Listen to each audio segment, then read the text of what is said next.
من آياته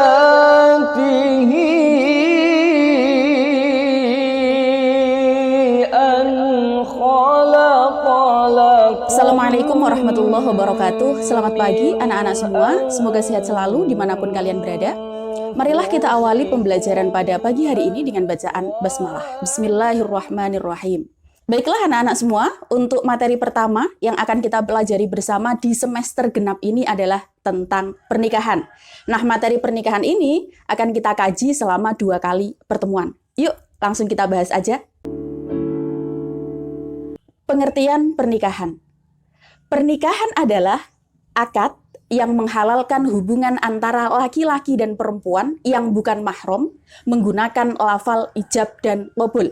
Lafal ijab adalah lafal yang diucapkan oleh wali. Sedangkan qabul itu adalah lafal yang diucapkan oleh calon mempelai laki-laki. Kemudian setelah terjadi akad itu, nanti akan muncul adanya hak dan kewajiban. Artinya, hak suami, hak istri, kewajiban suami, kewajiban istri. Inilah yang disebut dengan pernikahan. Hukum pernikahan. Nah, hukum pernikahan ini macamnya ada 5. Dia bisa berubah-ubah tergantung dengan situasi dan kondisi. Untuk hukum yang pertama, itu pernikahan hukumnya adalah mubah. Nah, hukum ini berlaku bagi siapa? Mubah ini berlaku bagi seseorang yang dia itu tidak terdesak dengan alasan yang mewajibkan atau mengharamkan untuk menikah. Kemudian hukum yang kedua, itu adalah wajib. Nah, hukum wajib ini untuk siapa? Hukum wajib ini adalah untuk seseorang yang dia itu sudah memiliki cukup bekal untuk menjalani kehidupan rumah tangga, artinya dia sudah sanggup siap menafkahi ketika nanti dia berumah tangga, dan dia itu sudah memiliki kesiapan secara jasmani maupun rohani, dan apabila tidak menikah, dia khawatir akan terjerumus ke dalam jurang perzinaan. Nah, orang yang seperti ini, itu menikah hukumnya adalah wajib bagi orang tersebut. Kemudian hukum yang kedua, itu adalah sunnah.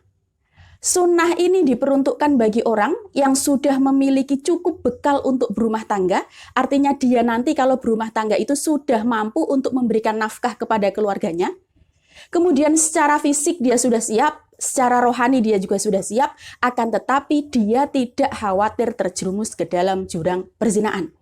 Ya.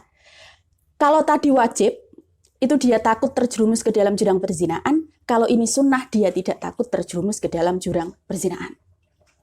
Kemudian hukum yang ketiga, itu adalah makruh. Makruh ini diperuntukkan bagi siapa? Makruh ini diperuntukkan bagi seseorang yang meskipun dia itu sudah memiliki kesiapan secara fisik maupun rohani, akan tetapi dia itu belum mempunyai bekal yang cukup untuk menjalani kehidupan rumah tangga. Nah, orang seperti ini itu dihukumi makruh. Kemudian yang terakhir adalah haram. Nah, haram ini diperuntukkan bagi siapa? Diperuntukkan bagi orang yang dia itu menikah dengan tujuan untuk menyakiti, untuk balas dendam, untuk menghabiskan hartanya, dan lain sebagainya. Pokoknya intinya menikah yang haram itu dengan tujuan yang tidak baik. Sebelum terjadi pernikahan, itu diawali dengan sebuah proses namanya adalah khitbah atau meminang. Lah, apa itu khitbah atau meminang? Khitbah adalah permintaan dari pihak laki-laki kepada perempuan untuk dijadikan istri dengan menggunakan cara-cara yang berlaku umum di masyarakat. Bagaimana cara mengajukan khitbah? Cara mengajukan khitbah itu ada 2. Tergantung dilihat bagaimana kondisi perempuannya. Yang pertama, apabila perempuannya itu masih gadis, maka khitbah diajukan secara terang-terangan. Terang-terangan itu contohnya misalnya, saya ingin menikah dengan kamu. Nah, ini terang-terangan, jelas, semua orang bisa memahami. Kemudian yang kedua, apabila perempuannya itu sudah berstatus janda, itu bisa jadi 2 kemungkinan. Yang pertama, apabila janda itu sudah habis masa iddahnya atau masa menunggunya, maka pinangannya itu diajukan secara terang-terangan. Akan tetapi, kalau janda tersebut belum habis masa iddahnya, maka pinangan tersebut diajukan secara sindiran atau ginayah. Contoh pinangan berupa sindiran, itu misalnya, saya nggak keberatan loh nerima kamu. Nah, ini contoh pinangan dengan sindiran. Siapa saja perempuan yang boleh dipinang? Jadi siapa saja sebenarnya boleh untuk dipinang. Asalkan yang pertama, itu bukan istri orang lain, jadi tidak boleh meminang istri orang lain. Kemudian yang kedua, tidak sedang dipinang oleh orang lain. Jadi tidak boleh merebut perempuan yang dia itu sudah dipinang oleh orang lain. Kemudian yang ketiga, perempuan itu tidak sedang dalam masa iddah. Ya, masa iddah itu adalah masa menunggu karena seseorang itu ditinggal mati suaminya atau karena bercerai dengan suaminya.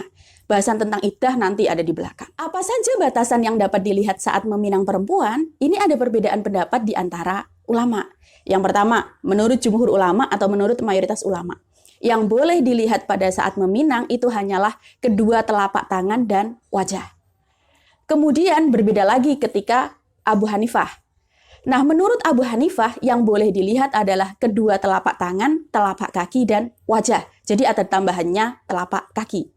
Kemudian ini menurut Abu Dawud yang boleh dilihat pada saat meminang itu adalah seluruhnya boleh dilihat. Ini menurut Abu Dawud. Lantas kita ikut yang mana, Bu? Kita ikutnya yang pendapat dari mayoritas atau jumhur ulama.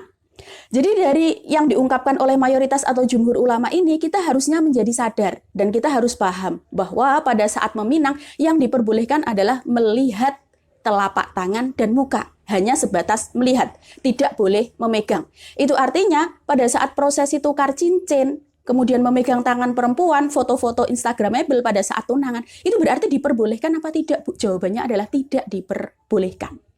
Oke.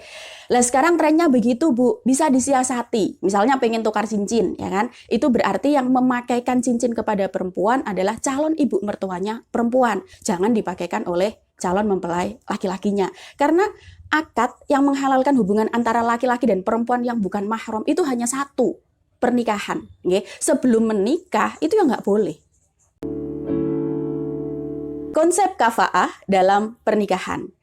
Jadi dalam pernikahan itu ada konsep namanya konsep kafa'ah. Lah kafa'ah itu apa? Kafa'ah itu adalah kesetaraan atau sederajat antara suami dan istri. Dilihat dari segi apa? Dilihat dari segi agamanya, lidinihi. Kemudian yang kedua dilihat dari segi lijamalihi, rupanya, cantiknya, gantengnya. Kemudian yang ketiga dilihat dari segi linasabihi, nasabnya, keturunannya. Kemudian yang keempat dilihat dari segi hartanya atau limalihi. Nah kemudian hukumnya kafa'ah atau sekufu atau setara dalam pernikahan. Ini hukumnya bagaimana, Bu?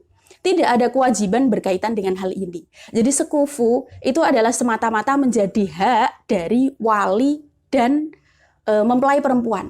Jadi kalau misalnya wali dan mempelai perempuan keduanya sudah ridho, sudah ikhlas, tidak adanya kesetaraan antara laki-laki dan perempuan dalam pernikahan, ya nggak apa-apa, monggo, boleh tetap dilaksanakan. Akan tetapi nih, misalnya ada seorang perempuan yang akan menikah dengan laki-laki yang tidak sekufu atau tidak setara, dan walinya itu tidak meridhoi, maka wali boleh untuk mengajukan gugatan.